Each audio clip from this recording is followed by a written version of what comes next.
Hi everyone, it's Adam with Milo's Restoration. And today I've got a set of French Provincial style type Broyhill dressers. I don't really think they're Broyhill. I think it's like kind of a knockoff brand or something like that. They're a mix of wood and laminate. The tops are laminate and the drawers are a mix of particle board and wood. Although I will say it's a pretty well built piece. It's really not worth refinishing just because of the fact that the dye stains are really difficult to get out and the laminate in the corners is really badly chewed by a dog or cat or other household animal. So I decided to paint them, and so I just started with my normal cleaning with simple green and 2 buckets of rinse water, kind of alternating between the two, making sure I rinse off the degreaser really well. You could also see there's a little spot right there in the corner. That's Bondo. I tried to repair the piece with Bondo originally in the chewed areas, but I ended up using an epoxy wood filler, and you'll see that next.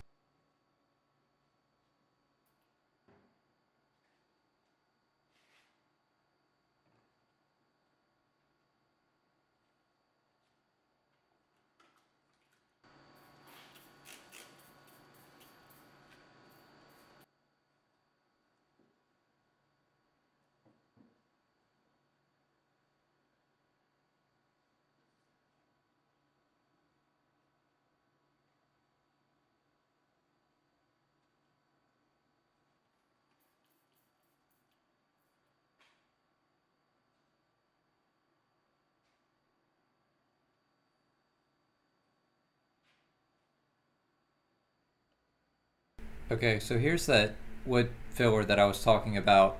So this is going to be a deep repair. So this is a good example of a time to use some kind of epoxy-based product, because if you use a type of water-based or really just a typical solvent-based product, it's not really going to be able to get hard to the depth that you need to fill this corner. And obviously, this is a kind of a messy process, and you could really get lost in the weeds trying to do this. And to me, you know, it's really not worth it to sit here and get this to the exact perfect point. But, you know, it's hard to tell on the camera, but this is the example of the better one that's currently showing. And by the time I sanded the bottom and sanded everything flat, it looked better. And really, I'm just trying to make it look like a dog didn't chew it.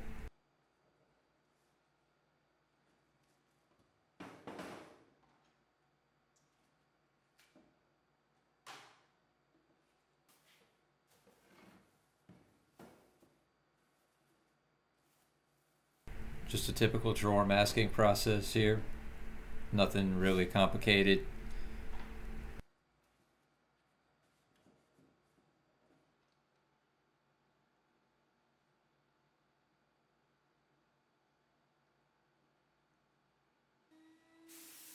So I'm just spraying BIN primer here, and I'm using my cap spray 115 with a 4 needle size, I believe. And I really have been trying to use a separate gun for solvent and for water-based products, because I was noticed that you'll get some little particles suspended in the other.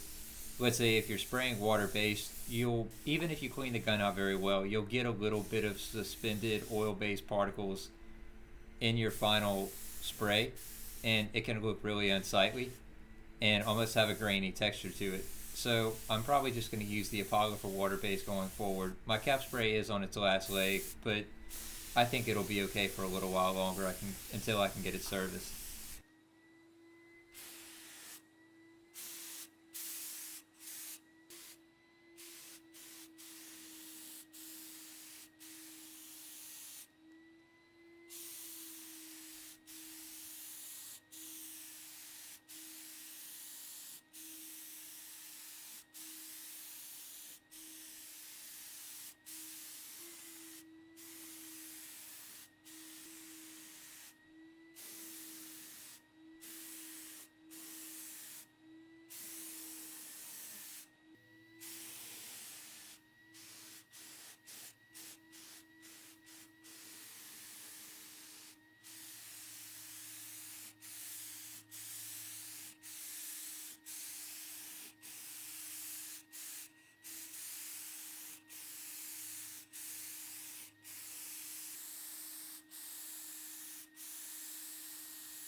So I just used a 320 sanding pad and this dowel that I found on the ground that was broken in half, and tried to use that to get inside the radiuses where the wood filler had gone.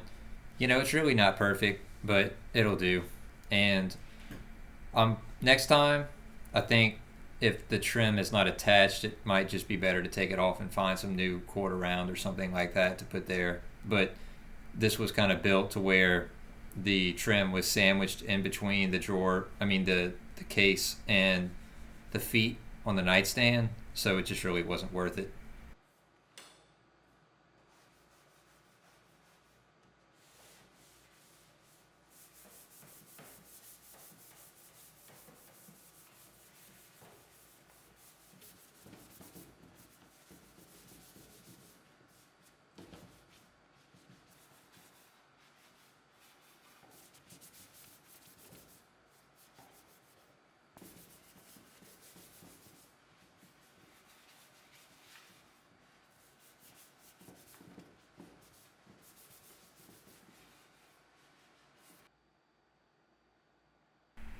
So, like the description said, this is a Farrow and ball color.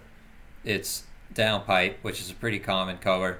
I kind of like the classic kind of UK England style looks that those colors have to offer. I just don't really care for their paint, and that sounds kind of uh, I don't know, bad of me. I guess since I've never really used it before, but you know, looking at the data sheet and looking at the dry times and things like that, I just feel like they're not really paints that are suited well for what I do. And for me, trying to finish a product in a day, it's just not worth it.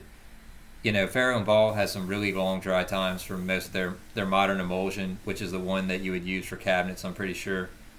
And I just don't want to wait that long. And on top of that, I don't know what thinning the paint does to Farrow and Ball paint.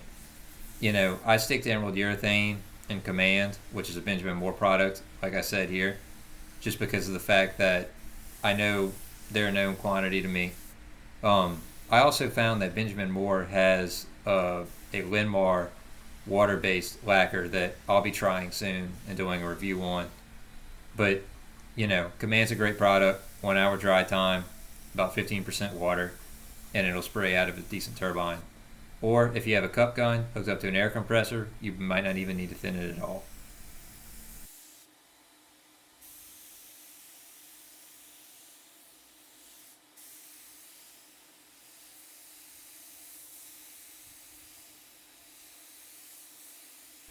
I seem to get a lot of questions about sprayers, and I have a few of them. But, you know, as far as an affordable way to get into spraying goes, if you're going to be stationary and you're not going to do mobile and on site refinishing and cabinets like I do, then a good way to go, in my opinion, would be to get an air compressor. Honestly, you know, conventional sprayers can atomize a lot thicker paints, and really the initial investment that you need to make is the $500 to $600 and a decent air compressor. And after that, the kind of gun that you get is really not as important. You just need a decent needle set for whatever gun you buy. These turbines aren't really necessary for furniture flipping. There's a lot of furniture flippers that I watch that just use air compressor guns, and they can even spray thicker coatings than I can. I just use these because I do a lot of mobile refinishing, and I like the convenience of them. And also, I only have a 20-gallon air compressor. I just never really wanted to get a bigger one. But if I did, I would get a conventional gun pretty quickly. And on top of that, you know, a $700 to $800 investment versus a $2,000 one for a good HVLP turbine is definitely a no-brainer to me, especially if you're just starting out.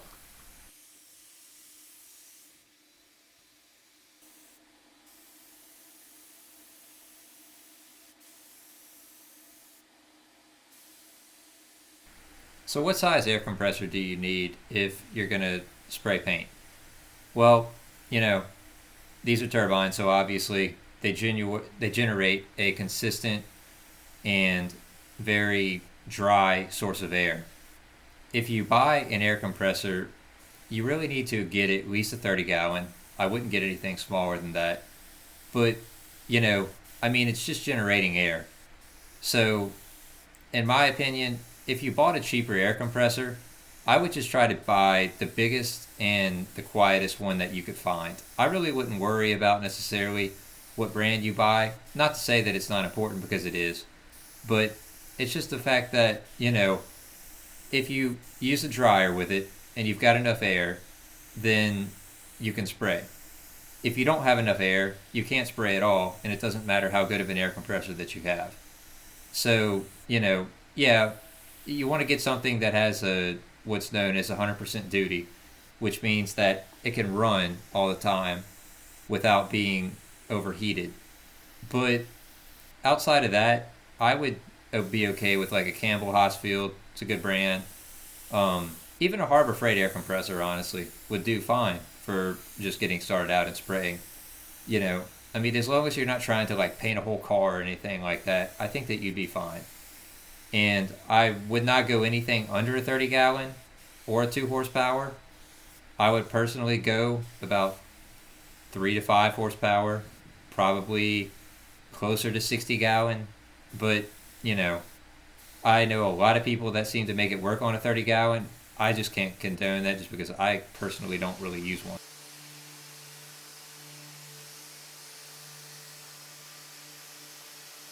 So I'm using a very fine pad on a surf prep here. It's their system. They have their own kind of grit rating. It boils down to be somewhere around a 300 grit pad. It works pretty good. I don't really get any marks or anything like that in the coatings generally. Of course, if you sand any coating too early, it's definitely going to leave a lot of swirls. The key is to make sure the coating is cured and ready to sand. This probably could have went a little bit longer, but you know, I was past the dry time and I kind of had to be done with this today because I have to go back to my real job tomorrow.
On the second coat now, per usual, I waited till later in the evening to paint. It really doesn't matter as much in the winter, but in the summer, in Louisiana, you definitely need to wait until the evening or paint in the mornings before the sun is up.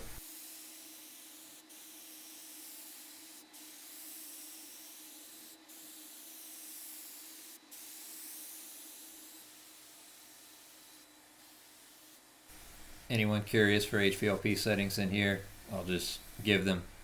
I'm running a Apollo 5 stage, and I've got the pressure up to about 7 psi, which is about max for that unit.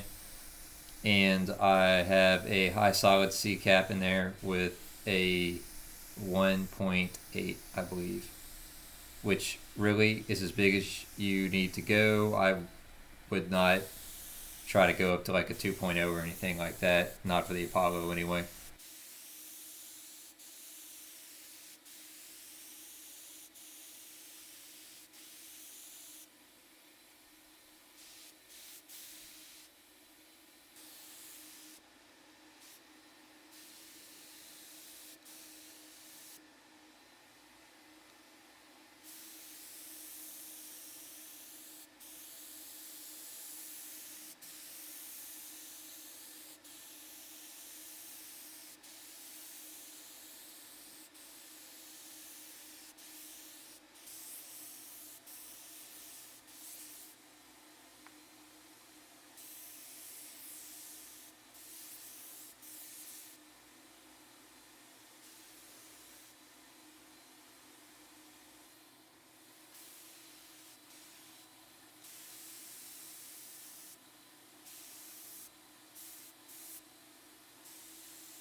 So once I finished painting, I went to the hardware.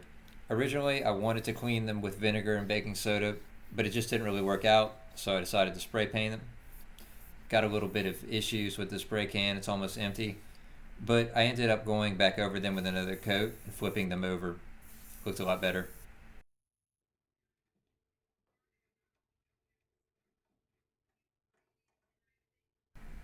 Just finishing up, putting the hardware back in.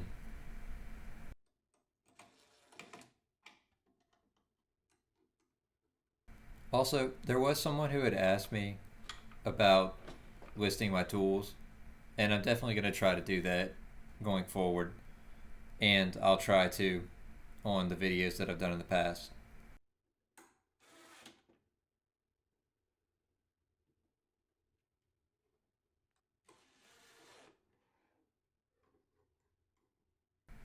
Okay, so here's the finished nightstands. Thanks for watching.